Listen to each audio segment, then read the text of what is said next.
Ladies and gentlemen, please stand for the presentation of the colors and our national anthem.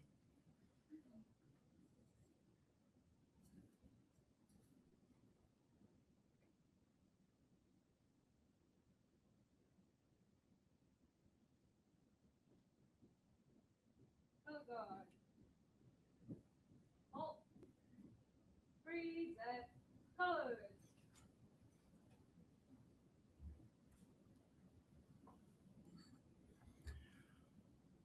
Oh, say, can you see by the dawn's early light what so proudly we hailed at the twilight's last gleaming, whose broad stripes and bright stars through the perilous fight o'er the ramparts we watched were so gallantly streaming, and the rocket's red glare, bombs bursting in air, gave proof that our flag was still there.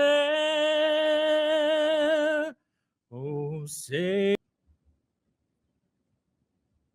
Chaplain Spencer, would you please come forward to help us with an invocation? Let's pray together. Lord, as we gather here today at the Air and Space Association for this inaugural salute to space, we lift our hearts in gratitude for the pioneers and modern leaders of our United States Space Force. Lord, we give you thanks for the fierce, visionary spirit of General Bernard Schriever, an uncompromising leader who dared to look beyond the atmosphere, and through his relentless drive, not only secured our nation's defense in a critical time of our history, but he also forged an unshakable foundation for an entirely new generation of warfighters who now guard the ultimate high ground. And so, Father, we ask your blessing upon our time here together as we celebrate our heritage and discuss the great strides continually being made in space. And we ask for your sustained blessing. Lord, we ask as well for your steadfast protection over all guardians and their families. Lord, grant visionary wisdom to our national and military leaders as they chart the future of the space domain. And Lord, may our continued gains in space power help us to deter future conflict, safeguard our nation and allies, and Lord, forever promote peace through strength. For it's in your holy name we pray. Amen. Please take your seats.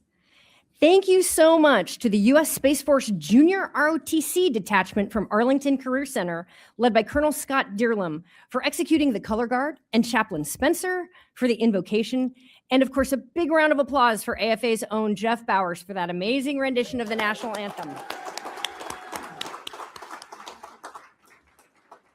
It's now my pleasure to introduce the President and CEO of the Air and Space Forces Association, Lieutenant General Bert Field. Thank you, Jen. And thanks everybody for being here, both in person and online. This is going to be a great celebration of a really remarkable man in our history. It's our inaugural salute to space, and we're going to do this every year on National Space Day. And we're going to pick different topics as we move forward. And fortunately, because it's about space, there's a lot to choose from, both from our Space Force, from our Air Force heritage, and from everything else that is going on above the planet today.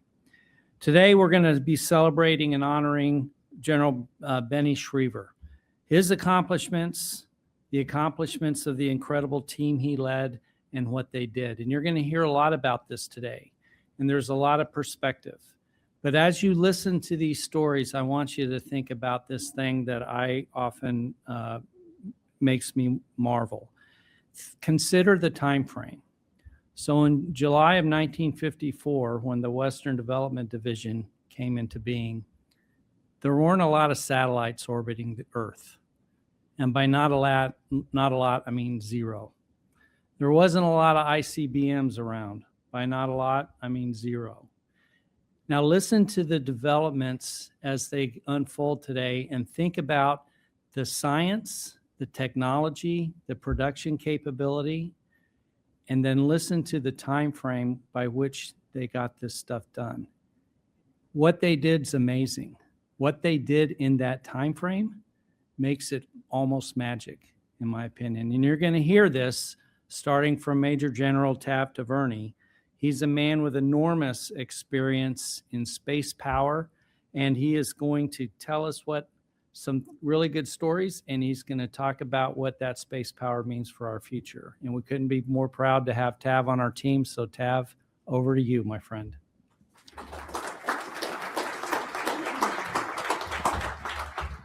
Okay, thank you. I'm not going to really talk a lot about General Schriever today. They asked me to talk about the history of the statue, which is really interesting. And I'm proud to be representing the men and women of the Schriever chapter of the AFA, supporting Space Systems Command and all its predecessors since 1974. But the history of the statue started in April of 2006, when SSE moved from Area B, which was not earthquake safe, over to Area A, from Area A to Area B. And once we got there, we moved the armillary and the rock with General Schriever's name on it that was originally at the original schoolhouse. So, but there was a big open area of the mall, of the central area of the Schriever Space Center there, that General Hamill said it would really be nice if we had something there to commemorate General Schriever. And so Pat Devine and General Brian Arnold, who were the president and CEO of our AFA chapter then, decided they would take that on. And so they began a study to try to find if we could raise enough money, what statues like that cost, because we were engineers, we didn't know anything about that.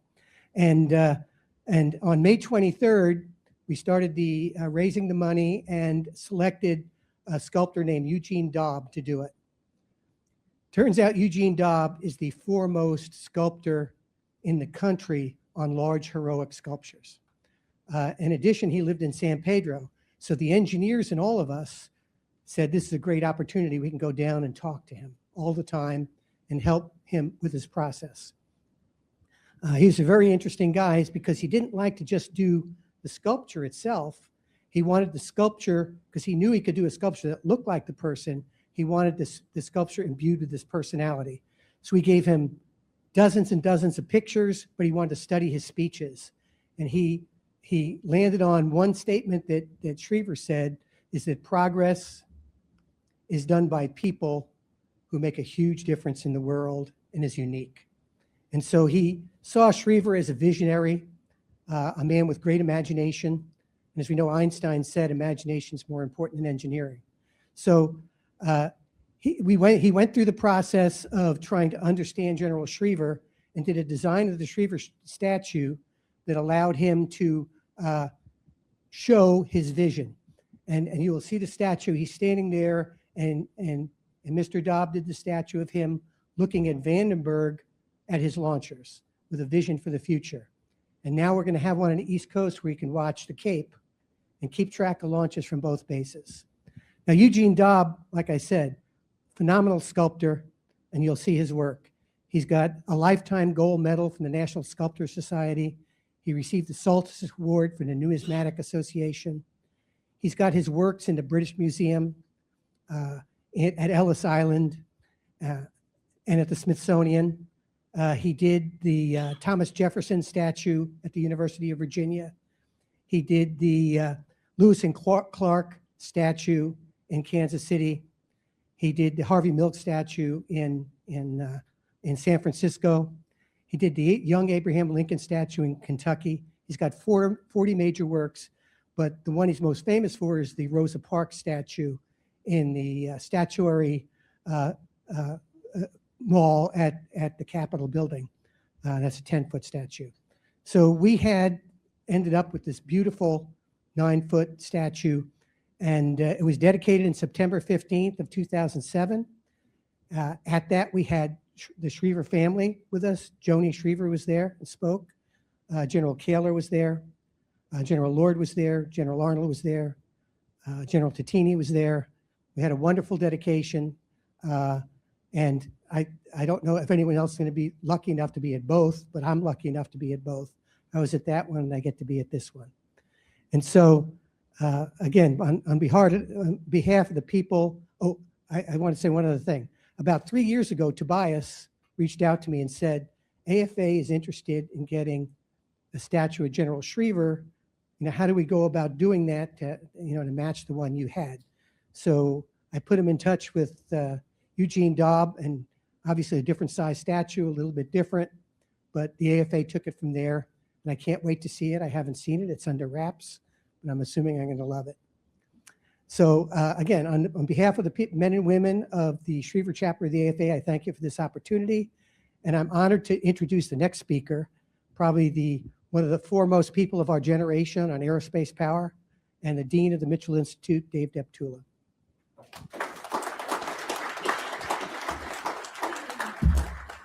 Well, thanks, Tab. Appreciate the kind words. And, if Eugene did a statue of Mr. Jefferson as a UVA alum, that's pretty impressive to me. So learn something new every day. Thanks for those great remarks. And ladies and gentlemen, it's really an honor and a privilege to be here today to celebrate this enduring legacy of General Schriever. Now, there are moments in history when a single individual changes not just the trajectory of a service, but the trajectory of a nation. And General Schriever was one of those individuals. In the 1950s, as you already heard alluded to, at a time when space was barely understood and often dismissed as science fiction, General Schriever saw something different.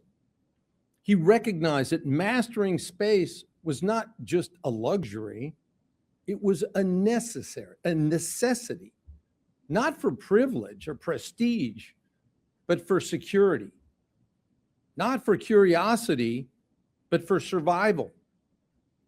He led the development of America's intercontinental ballistic missile force. He helped lay the foundation for the systems that would enable space-based communications, missile warning, and reconnaissance, all capabilities that today we take for granted, but which fundamentally underpin modern warfare and global stability. What made General Schriever exceptional wasn't just his technical vision, it was his courage.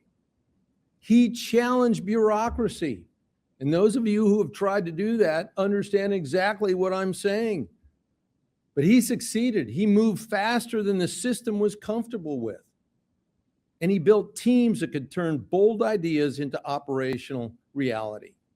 In short, he didn't just imagine the future, he delivered it. So today, we stand in an era with a contested space domain. All of you out here know this. Not many people do, however. Space is no longer a sanctuary. It's a warfighting domain, critical to every aspect of U.S. military operations. The challenges we face today echo those General Schriever confronted decades ago. So we're asked once again to take a look at this inflection point that we're at. We're once again being asked to think differently. And we're once again in need of leaders who embody the character, commitment, and courage demonstrated by General Schriever. That's why heritage matters. Heritage is not just about nostalgia. It's not about looking backward for comfort. Heritage is about understanding the standard that's been set before us and measuring ourselves against it. It reminds us that the advantages we enjoy today were not inevitable. They were built deliberately by leaders like General Schriever, who refused to accept the limits of their time. And it challenges us to ask, are we moving fast enough? Are we thinking boldly enough? Are we building what the future demands? Because if we're not, others will. And that's why today's ceremony is so important for all of us. The statue we unveil today is not simply a tribute. It's a signal that we remember, a signal that we value the foundation that's been laid, and a signal that we intend to carry that legacy forward. And I know these facts were in the front of the mind for Eugene Daub, the artist, as we just heard about from Tav, who made this monument possible. His work does more than capture a likeness. It captures a spirit, the determination, the vision, and the quiet confidence that defined General Schriever's leadership. Through his craft, future generations who walk through our doors will not just see a figure from history, they'll feel the weight of what General Schriever accomplished and the responsibility that comes with it. So thank you all for being here to be part of this legacy. It's also especially meaningful that we're joined today by a member of General Schriever's family. Legacy is often discussed in terms of institutions and capabilities, but I think as everyone in here is very well aware, it's also deeply personal. It's carried forward through families who share in the sacrifices, the commitments, and the enduring impact of a life of service. So today we're really pleased to welcome Brett Schriever, the great-grandson of the General. And Brett, your presence here is a powerful reminder that this legacy is not abstract, it's living. It continues through you and through all those who've been inspired by your great-grandfather's example. So thanks for being part of this moment with us. As we look ahead, the challenges in space will only grow more and more complex. But if there's one lesson we can take from General Schriever, it's this: the future does not belong to those who wait, it belongs to those who build. So let's take this moment, not just to honor the past, but to recommit ourselves to the future that he helped make possible. Let us think boldly, let us act decisively, and let's ensure that America continues to lead, not just in space, but in, from, and through space. So thanks very much for your attention. And now it's my pleasure to welcome Brett Schriever to the stage. Brett, over to you.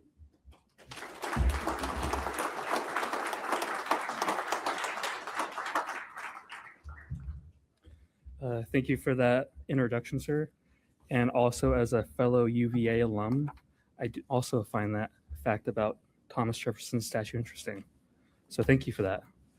And thank you, General Taverny, also for being here and with your remarks, and General Field. And I'd also like to thank the association for putting this together in honor of my great-grandfather. I really appreciate this. I'd also like to thank General Fernangle and General Thompson for being here and supporting this event today. I'd also like to thank everyone that's in the room today and all the Guardians that's also in this room. Your presence here is much appreciated. I want to set a scene for everyone here today. Across the nation, the day unfolds as in a predictable rhythm. Without warning, stock markets freeze, emergency response times skyrocket, and financial transactions fail. The routine of millions dissolves into chaos for a nation that's suddenly blind and deaf. Our national space systems have been attacked. The scenario is not speculative fiction. Western society in every domain of warfare is inextricably linked and dependent upon space. For our Guardians in the Joint Force, executing a fight to gain and maintain space superiority is a staggeringly difficult challenge. Likewise, it's difficult to deny our adversaries the freedom of action in space when the line between an experimental satellite and an on-orbit weapon is dangerously thin. Space is no longer a benign environment. It is a warfighting domain. Our adversaries are rapidly developing and improving space and counterspace capabilities and anti-satellite weapons systems. They recognize the United States' dependency on space for our US national security. Yet the origins of this challenge to our nation today can be traced back decades.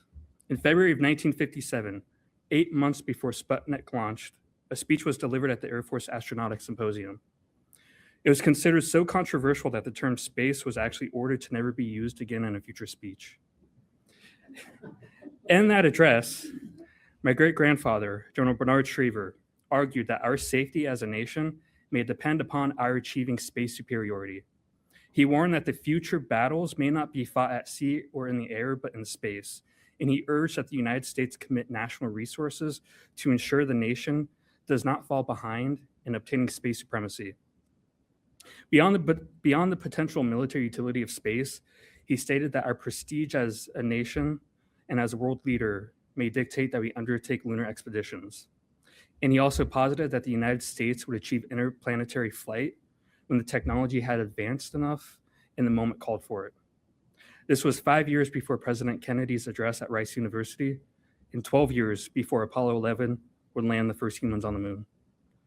Today, we are committed to return to the moon again with the Artemis program, and the commercial sector has its sights on sending humans to Mars. These remarks in 1957 demonstrate a strategic foresight that extended far beyond the immediate challenges of the nuclear arms race. General Schriever's vision didn't just pioneer our missiles program. It was a mandate to treat the space domain as an operational imperative, to secure U.S. national interest, and is an operational reality that we live every day as guardians supporting the joint force. In 1954, he was given the extraordinary authority needed to develop the ICBM program, which President Eisenhower had designated the nation's highest priority. Under his leadership, the ICBM was developed and fielded at unprecedented speed and scale that fundamentally changed the nature of strategic warfare to deter nuclear attack. Today, we face a similar strategic challenge. Our adversaries are rapidly developing nuclear-capable hypersonic weapons designed to evade U.S. sensors and defensive systems, a challenge the Space Force must enable the joint force to counter. General Schriever not only pioneered the ICBM program, though, he leveraged the technology to operationalize the space domain. The booster technology proved critical to enable NASA's early human spaceflight efforts. The booster technology also delivered Corona to orbit, the nation's first photo reconnaissance satellite program. He also urged defense leaders to invest in space-based missile warning.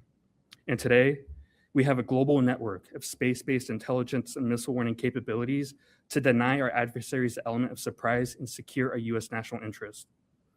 In 1961, the Air Force was assigned responsibility for research and development, testing, and engineering for all DoD space programs and projects. That same year, General Schriever, as commander of Air Force Systems Command, established the Space Systems Division, creating a dedicated organization to manage the nation's expanding space enterprise. Through these actions, he built the foundation that ultimately became today's United States Space Force. During the early years of the Cold War, he helped transform emerging technological possibilities into operational capabilities that would shape the nation's strategic deterrence and future space power. Through his vision and leadership, he propelled the United States to the arms race and space race. He guided the development of a fledgling space and missile enterprise that ultimately enabled nuclear deterrence and laid the foundation for space operations. History remembers my great-grandfather as the father of the U.S. Air Force space and missile programs.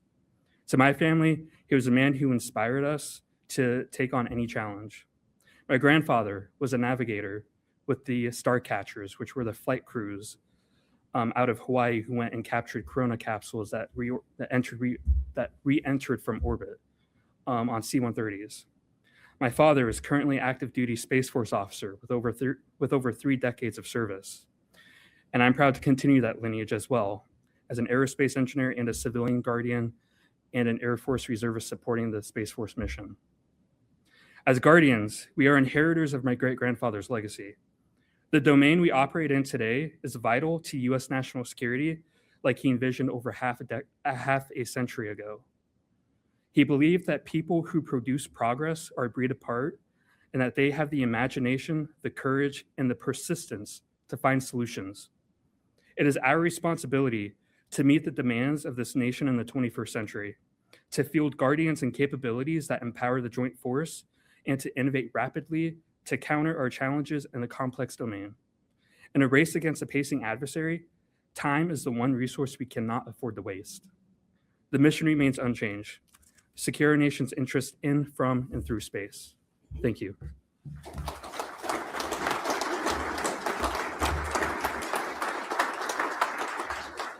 Wow, Master Sergeant Schriever, thank you for being here today and for helping us honor your great-grandfather's extraordinary legacy. That legacy is very much alive, and you can see it in the next generation. To that end, we'd like to share a short video filmed just last week in Denver. It offers a glimpse into how some of our nation's brightest young minds are thinking about space, why it matters, and what it makes possible for our future.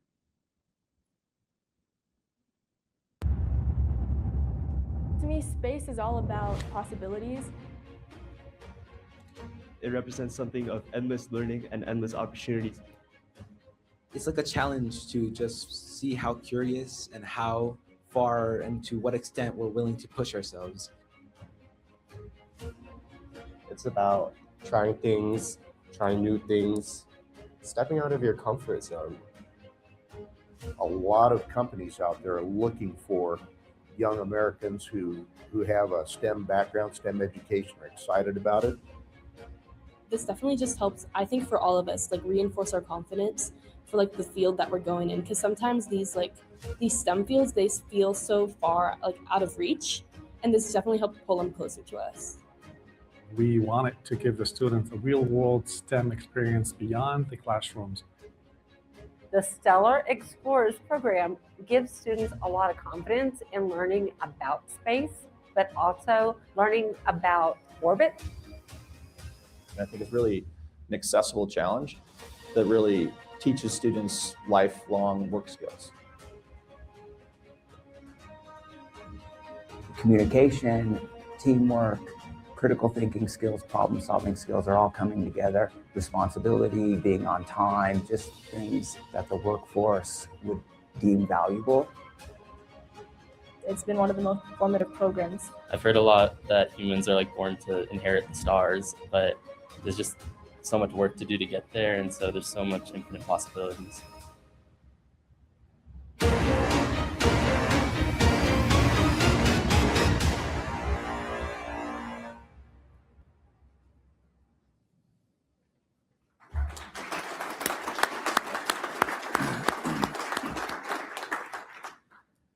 So the Stellar Explorers is one of our STEM programs for high school young men and women. And we held the finals out there about a week or so ago out in Denver.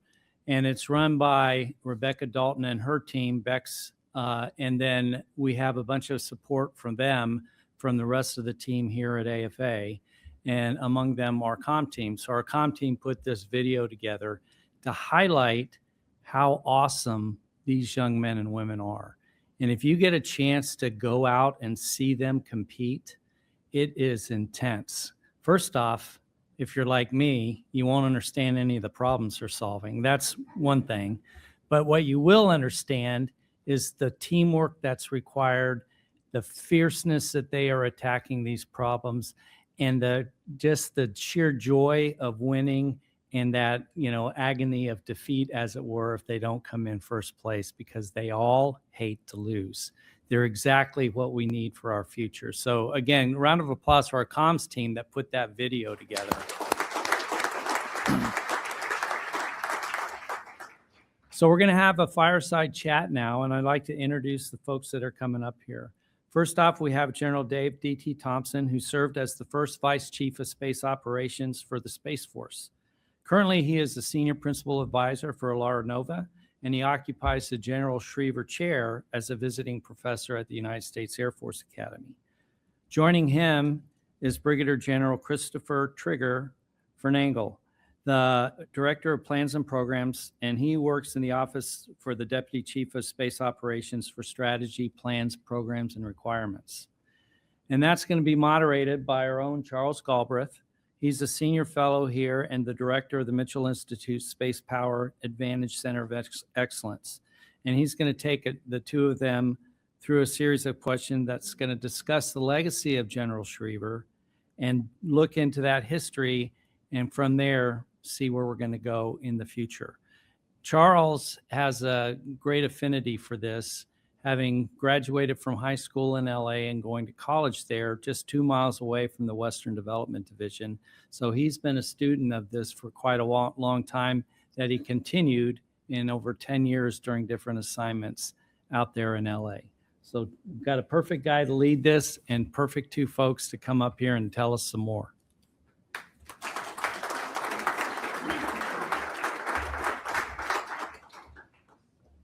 Thank you, General Phil. Appreciate that. Can everybody hear me okay? No? Talk louder. How about now?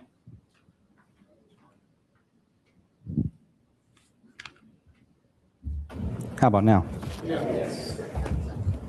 So when I applauded for the Stellar Explorer video, I shut my mic off. That's on me.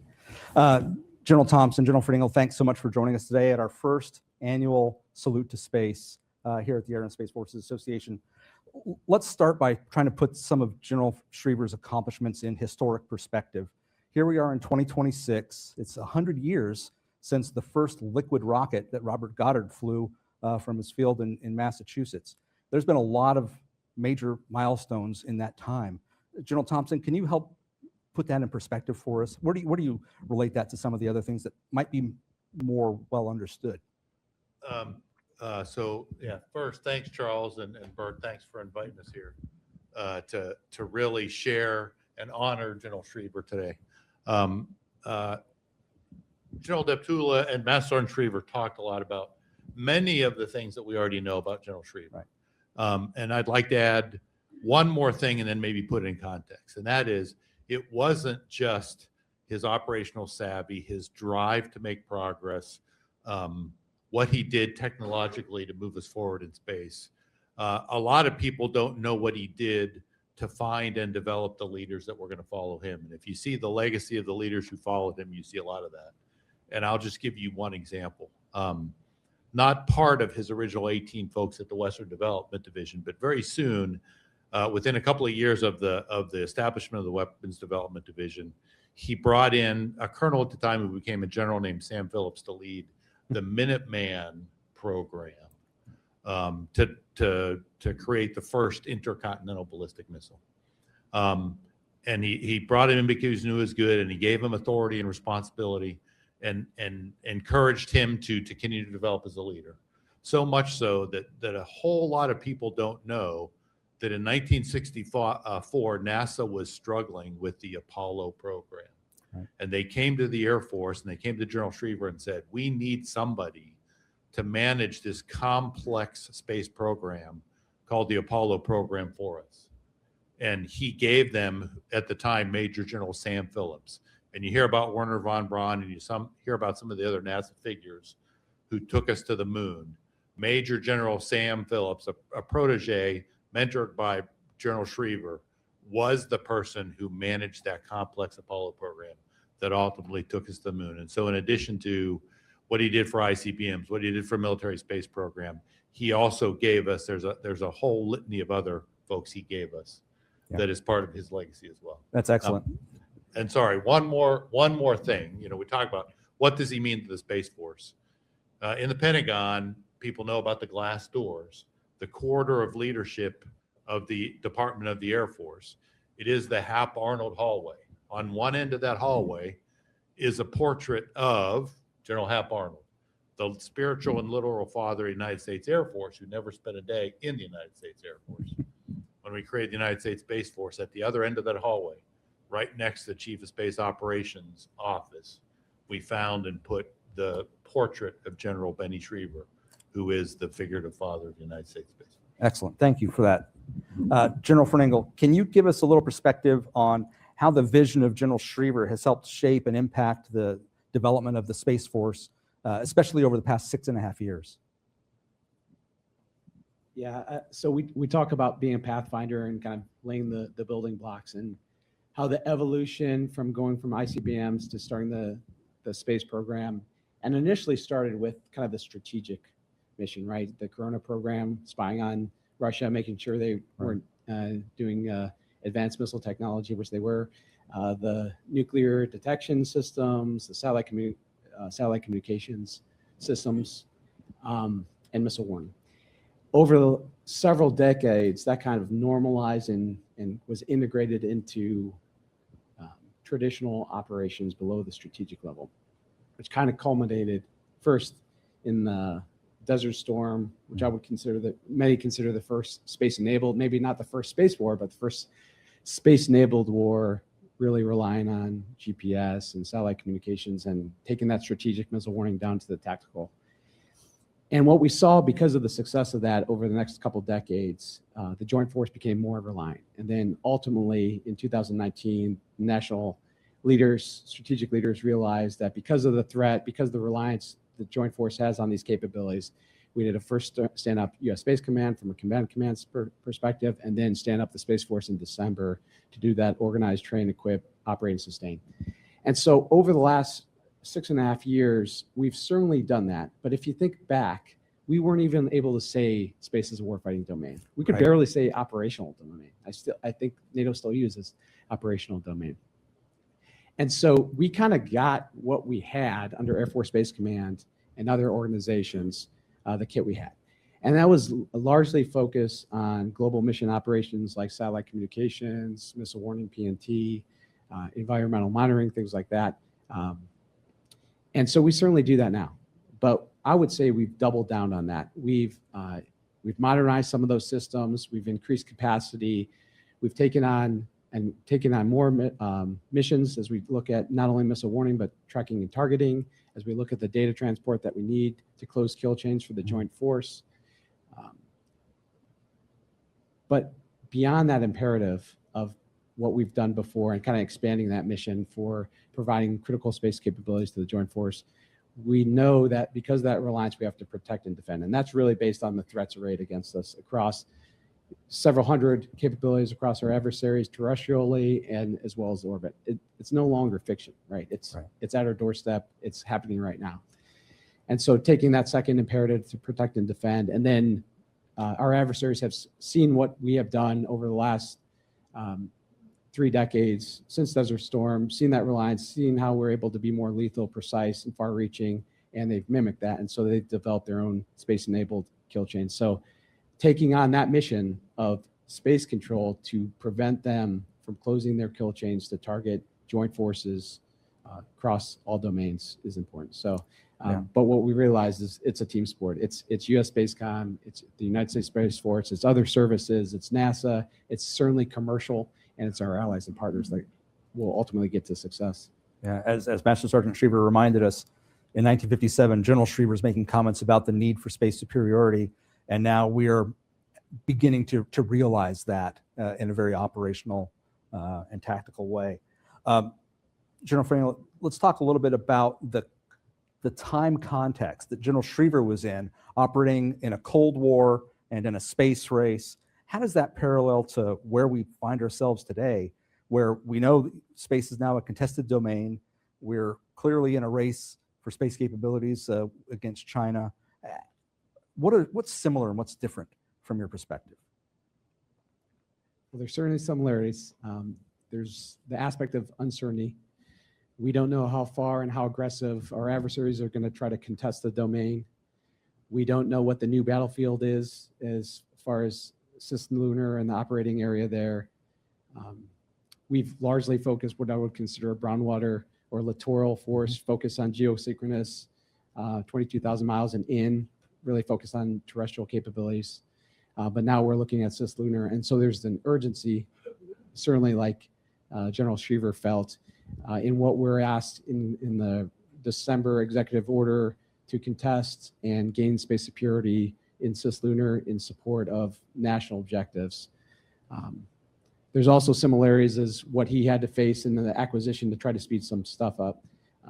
to get to the overall effect, challenge assumptions, break down barriers. And we are definitely see that from a department level as we look at acquisition reform or requirements reform and really challenging the defense industry base to deliver for the nation. There are quite a bit of differences. While Russia was the threat, the primary threat, they're kind of the junior partner, if you will, now, as we look at PRC's capability. So that has changed. And as I mentioned, these are no longer theoretical threats. There's things we're seeing day to day. We're seeing things in epic fury. We're seeing things in the orbital domain as well. Say the other thing that's changed is the joint forces reliance on space capabilities. It's underpinned by the capabilities, and space security is absolutely necessary to meet joint force and command O-plans closing. Yeah. And then finally, just the speed of innovation. So in my opinion, going around the different industry partners in my current role, helping run the budget, it's very clear that the U.S. competitive advantage is the U.S. companies and what they can deliver for the nation. So that's kind of it in a nutshell. All right, thank you. General Thompson, the first Vice Chief of Space Operations, incredible insight into the stand-up of the first new service since 1947. How did the leadership lessons from General Schriever impact the stand-up of the Space Force and maybe some of the priorities as a new service? Yeah, I would say, there's a whole lot we could talk about, but I'll stick to two.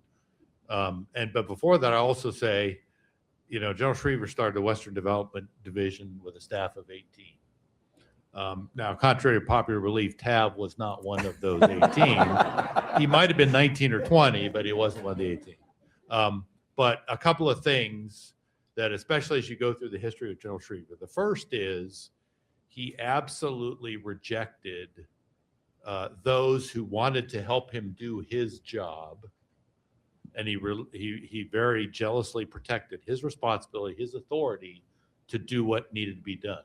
And we're sitting in a town where a lot of people want to help you do your job, and most of it is not really help, and it's not really welcome. And so that was the first one: was know where your lines of authority are. Right. Don't ask for help, and don't accept help that you don't need. And the second was maintaining momentum. And one of the ways you maintain momentum is make decisions, right? And early on in our building of the Space Force, we had every Tuesday and every Thursday, we had decision meetings.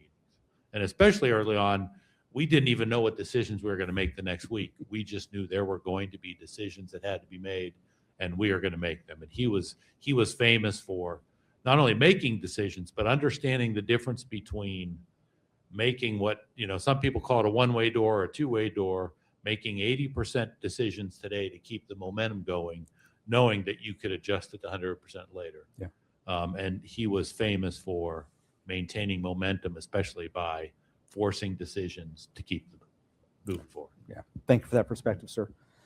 So in a few minutes, we're going to unveil a statue, and afterwards we're going to do the first inaugural Schriever Charge. And this is going to harken back to a ceremony, not really a ceremony, but an event after the stand-up of the Space Force, where General Raymond and a few others shared some champagne in a plastic cup, because that's what was available. It reminds me of humble beginnings, and also the humble beginnings that the Western Development Division started with. As you said, 18 people, but it was 18 people in an abandoned parochial school in Inglewood, California, because they didn't have a facility yet, and they were using a facility in town that they had to cover up the windows because they were working on something incredibly classified. So humble beginnings in the Space Force and humble beginnings in the Western Development Division. How has that shaped the culture or the identity of Guardians as we move forward? You want to kick us off, General Thompson? Sure. I would say it really was humble beginnings in that sense, both with him and the Space Force. Really, it was figure out what you needed to do to get the job done today and do it. In some cases, don't worry about what needed to happen tomorrow. Figure out what you needed today, then the next day wake up and do it again. Sometimes, we were created, what we had originally planned for the creation of the Space Force the intent was to have the law signed, to take a year to plan, prepare, develop, and create what was going to be the service we needed. And then on the first anniversary of the signing of the signing of the act, establish United States Space Force. And Congress said, no, you're a Space Force on day one. And as much as I was not happy about it at the time, it was probably the best thing that ever happened. Because first of all, nobody could figure out a way to undo it over a year. But the second is, we were there, and we were there, and we were there to stay. And so whatever mistakes we made, whatever we failed to do on any given day, whatever we figured out to carry us one day to the next, you just did it. And each day you built a little bit more of the culture, you built a little bit more of the rigor that you needed, you built a little bit more of what the service was going to be. And so, you just knew that it wasn't going to be perfect, and we weren't going to get everything done that people wanted us to do. But the humility of saying, what do I have to do to get through today so that we can do it again tomorrow was something I think that helped. Are we still feeling that today? Yeah, I feel that every day. I'll just add two things on that note. Just the resourcefulness that you need when you don't necessarily have all the resources you need, and you got to be savvy because you got to get the mission done. And so I certainly see that in the units of action all the way up to the Pentagon. So kind of that savviness to get the job done, working smarter, working harder, looking for efficiencies where you can. And, perfect is the enemy of good enough, like General Thompson said. And then the other thing I would say is, with just the relatively small footprint and manpower, as you navigate, even at the Delta level with brigades, equivalents, or at the component level with peers, or in the Pentagon, you usually have to punch about 2 ranks above. And so your peer as a colonel may be a 2-star. And that's just the fact of the matter. And you got to get comfortable with that. Yep. And so as we develop those through opportunities, that's an important thing for the Guardians to understand, because that's what we're seeing. Yeah, and it's probably going to continue for a while until the Space Force grows to the size it needs to be. And we're not quite there yet. But so obviously there's a lot of today that we're looking back at the legacy of General Schriever, but he's also helping us shape the future. And so the Space Force recently released a couple of documents looking out to 2040, the future operating environment and the objective force. General Frinell, can you give us a little insight as to how those came about and how the Space Force is using them to shape where we're going? Yeah, so it's really based on threats and technology. I would say that's kind of the foundation, the lens we look through. And so we've got the Space Warfighting Analysis Center that does the force design for the service right now. They're looking really 2 FIDEPs, or about 15 years out, working with different intel communities, looking at the threat analysis, talking to industry partners. And what they're doing is they're filling out the force design across the mission areas, and then they're making recommendations to the service headquarters to build out what we would consider the objective force. Optimally burdened capabilities that we need to take advantage of the technologies across the commercial enterprise and get missions done within the context of the threats. And so what we're doing there is, it's obviously not overnight. So as that force design turns into an objective force, which we build our requirements off of, we start to program that. And so during that time, we're doing exercises, we're doing war games, and the intent is to look across not only the next 5 years, but really the next 15 years and build the force we need to win. So speaking of building the force we need to win, a lot of senior leaders in the Space Force have lately been talking about the need for the service to grow considerably in its capacity, but also in its personnel strength. Can you talk a little bit about that need and what numbers we should be looking for and what sort of mission sets we expect them to be performing?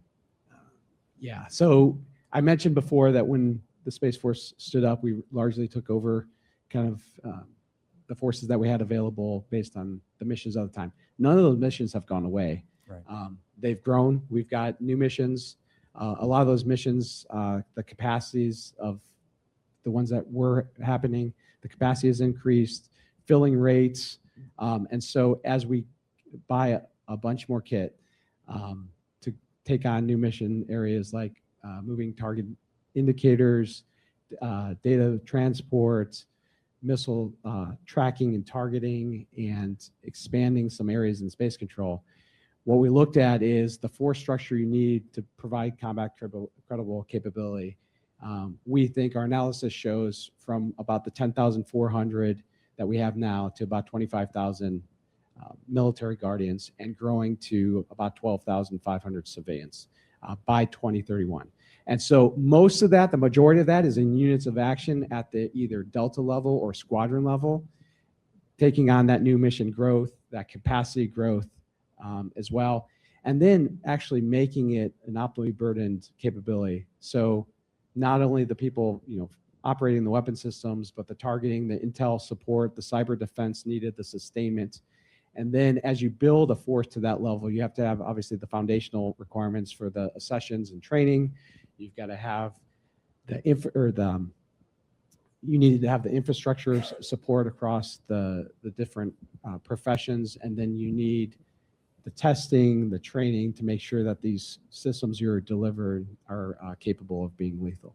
So pretty big growth. Big growth in a short amount of time, but absolutely needed. Thank you.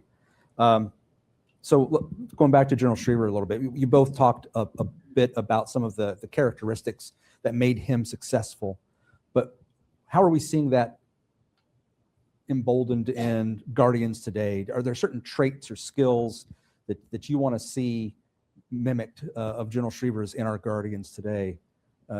General Thompson, you want to kick us off? Yeah, we're going to talk about it a little bit later when we unveil a statue.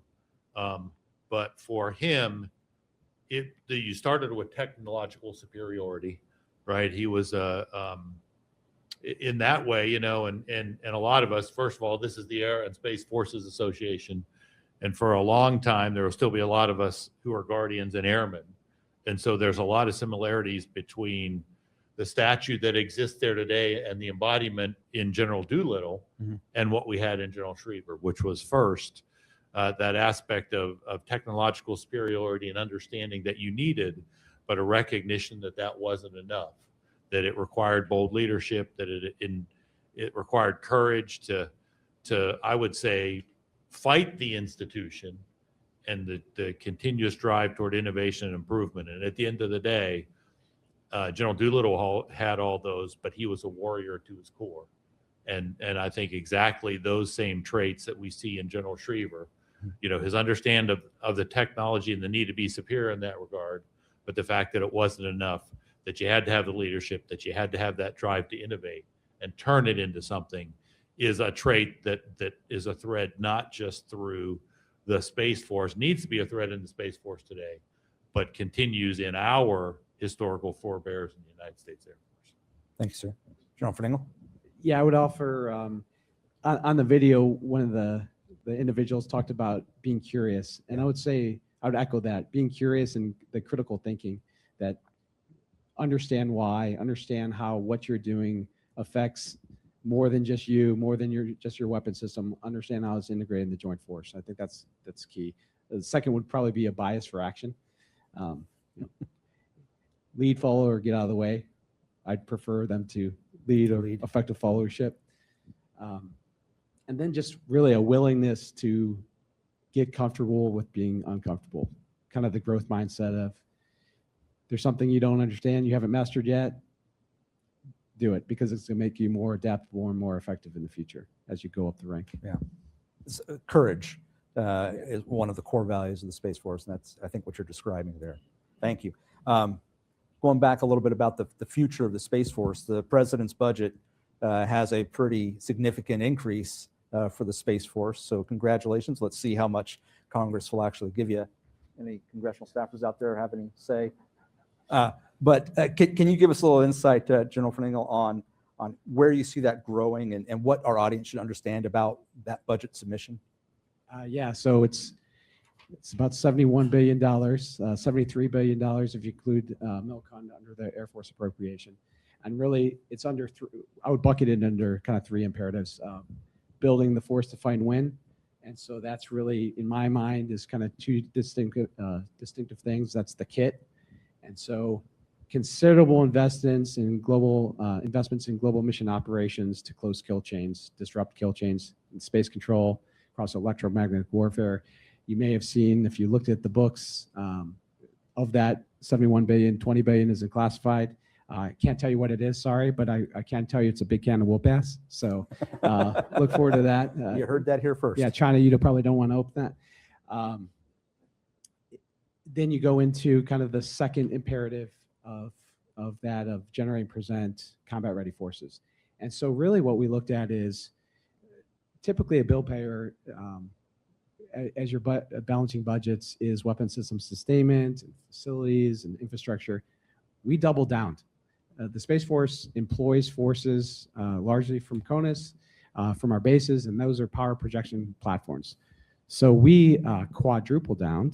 We have a significant investment of $1 billion to develop 4 resilient ops centers.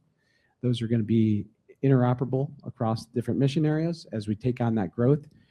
We build in resiliency, so you're going to have a unit of action that has a black-silver unit. So as they're in commit for 6 months, the other one's going to be in reconstitution and training spin-up. There's going to be geographically separated units for space electromagnetic warfare, tactical operations centers. So there's going to be 5 of those. And then it's really the infrastructure to support the growth, not only in the operational growth, but as we build up testing and things like that, program offices, program or portfolio acquisition executives, and things of that nature. And then you go into the third of building, developing, supporting guardians and their families. And so as we look at the growth, we know we have to develop those guardians. We need to grow that from the training courses for both officers and enlisted. We need to develop the testers, the trainers, the infrastructure to make those guardians lethal. And then we also need to develop them throughout their career. And then supporting that is the infrastructure improvements that we talk about growing. And at those bases, we know that we have to build additional capacity with Space Force guardians, civilian guardians doing some of those supports as we have build resiliency in the force, things like guardian resilient teams, mental health, civilians, lawyers, things of that nature as we build up our resiliency across the force. Excellent. So another aspect, and General Thompson, you brought this up, in lending Sam Phillips to NASA to help get them on track. But the first boosters that launched astronauts into space for the United States were actually originally missiles. John Glenn launched on an Atlas. And so there's been this tight relationship between the military and the civil, certainly in General Schriever's day. And here we are many years later, we're set to return to the moon again. Artemis II was a wonderful success and a reminder of the bravery and accomplishments that can be brought together if we try hard. So can you both talk a little bit about the relationship between military space and civil space and how they reinforce each other, maybe in Schriever's time and maybe in our time now? Yeah, I'll say, so first, the easiest and most obvious is the technological piece, right? Like you said, whether you need that rocket to deliver, human beings and satellites to space, or to provide the strategic deterrent for the nation, it is technology that serves both purposes, right? And remote sensing that helps us sense an adversary's order of battle, or whether or not they're planning missile launches, might also help us understand, and fight forest fires, and look at soil content for arable land, and forecasting weather for humanitarian purposes and for military operations. So that has always been there. The thing that I think served us well in the past that would be good to remember again is that national power is not just military. National power is not just economic. National power is not just the political and diplomatic aspects of what we do. It's everything together. Right. And one of the recent NASA administrators, in one of the conversations we had routinely between the Space Force, Department of the Air Force, NASA, and the NRO, one of the recent NASA administrators reminded us, I can say NASA and I can open doors in other nations that they will never let the Department of the Air Force or the Pentagon or the Space Force open. Let's figure out how we can use that to the advantage of the nation for our security, but also the security of other partners. Yeah, excellent. General Fernando? Can I steal my answer? I'll just say that what he said. Just the talent management and being able to learn from each other, kind of best practices in especially some kind of dual purpose, dual use, or technology advancements, I think is pretty key. And if we don't take advantage of that, we're making mistakes. Very good. So one last question. We have just a couple minutes left. Certainly, we've looked back. We've seen where we are today. What should the Space Force be looking forward to in the future? What do you envision? Put yourself in General Schriever's shoes today, looking ahead to the future. What do you have in mind for the Space Force? General Fernando, you want to kick us off on that broad question? I'll keep it pretty simple. We have an opportunity that we can't mess up. You mentioned the president's budget. If there's a block of wood, I would knock on it. Hopefully we get congressional support for that. That will deliver the Space Force, the Joint Force needs, and the nation needs to meet its objectives. More short term, my current job as the programmer for the Space Force is very simple. I need to make the Joint Force and resource them, make the Space Force as lethal as possible.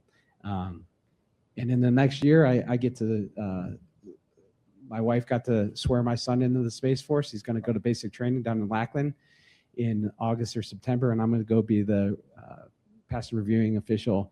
And when I hug him at the end of the day on that parade ground, I want to do so knowing that I'm giving him the keys of the castle to the most lethal Space Force. And so we talk about generations to follow.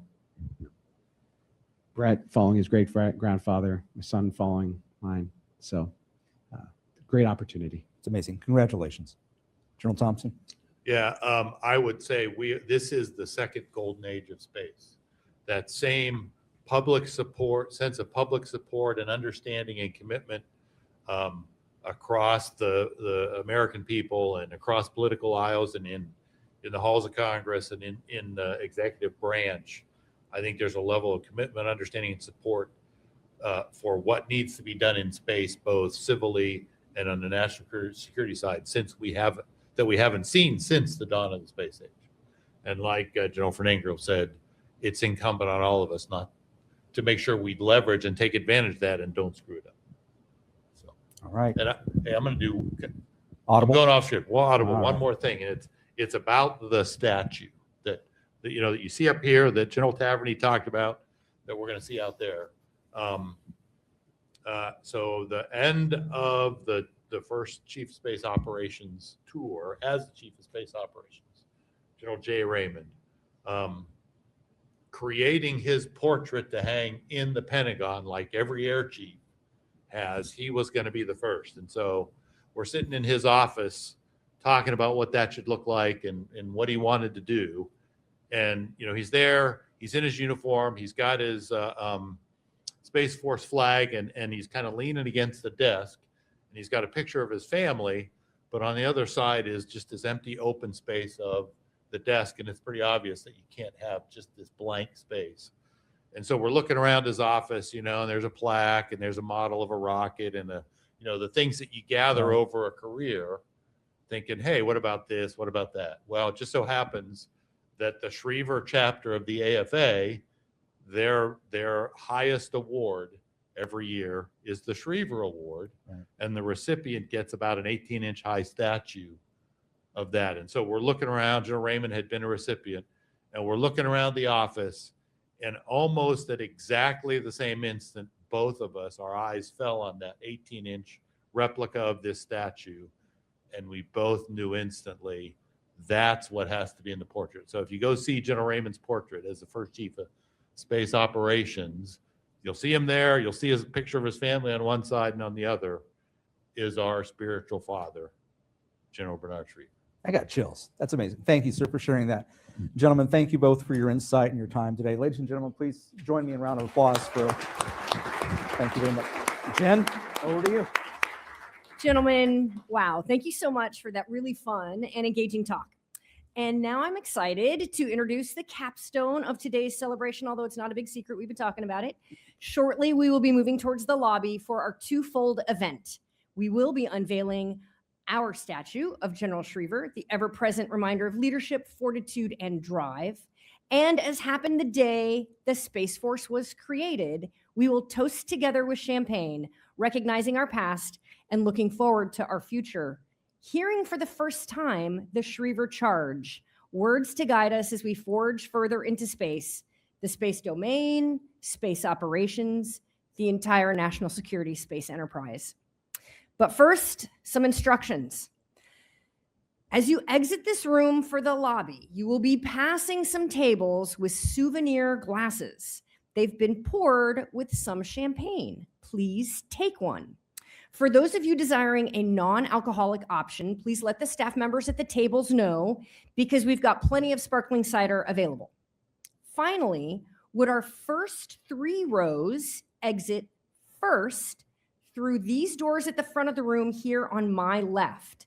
Then the rest of the room exit towards the back. That way we'll get the right people in the front of the room in the lobby, and we all won't get jammed up at the champagne tables. Okay, we'll see you out there. Take that for you, sir. Thank you. Got it? Save it. Thanks for that story about General Raymond. I heard it. It gave me chills.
And then this ceremony will be happening. School is bringing just like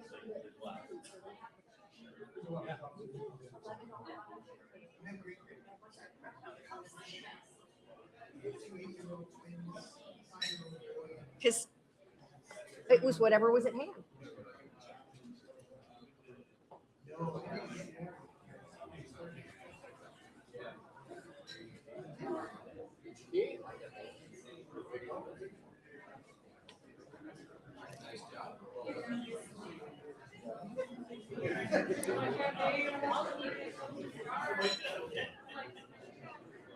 Did your wife put in a picture? So.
We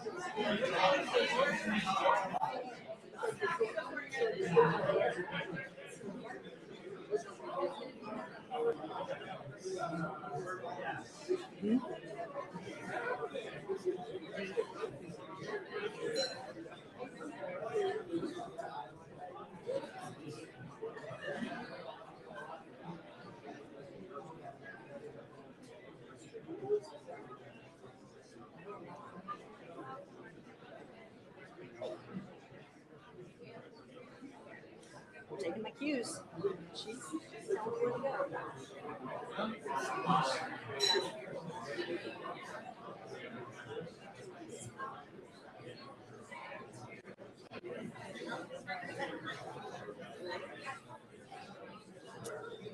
Okay, folks, we're going to start. Ladies and gentlemen, we are going to start with the unveiling. So, ladies and gentlemen, how about if we help out with a bit of a countdown? We're going to start from 3, and our esteemed guests are going to pull the veil off of the statue, and we'll have our first glimpse. Are we ready? Here we go. 3, 2, 1.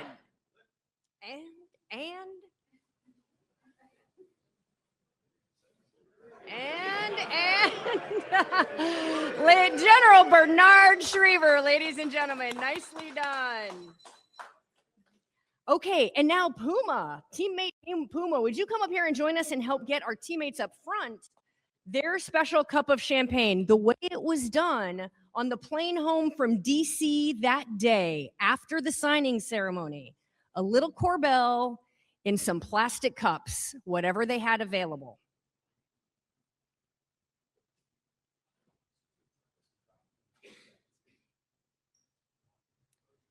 And then Generals Thompson and Fernangle, would you join me up here?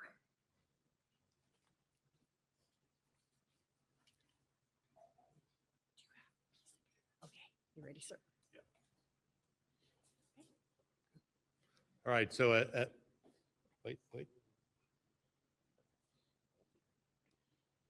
As Jen said, the Space Force was created on December 20th, 2019 in a hangar at Andrews Air Force Base. General Raymond was the U.S. Space Command commander at the time, had flown in for the event, and they flew home that night and recognized on the way home that they had to celebrate this auspicious occasion and had to do it with whatever they had available. And they ended up with an $11 bottle of champagne in plastic cups.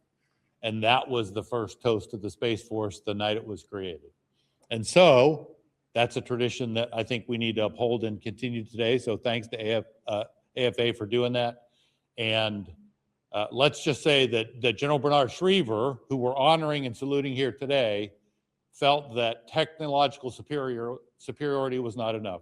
Success also required bold leadership, institutional courage, and a continuous drive to innovate, characteristics that endure to this day.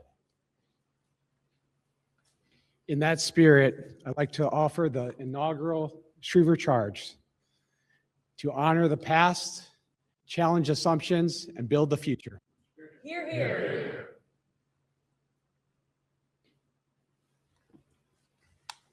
Generals, thank you so much for that. And ladies and gentlemen, this concludes the formal portion of today's program. Please check out the actual molds of the statue behind you in our boardroom. Feel free to look at the statue itself right here. Watch the TVs for a reel of photos taken at various times along the creation of the statue. And of course, everyone is welcome to enjoy the deep history of space power and the Space Force, air power and the Air Force on our walls down our Heritage Hallway. And then join us in the Rolls-Royce Cafe for refreshments and space fellowship. We'll see you next year when National Space Day and our second Salute to Space will take place on Friday, 7 May, 2027. Thank you all for coming and have a great space power kind of day.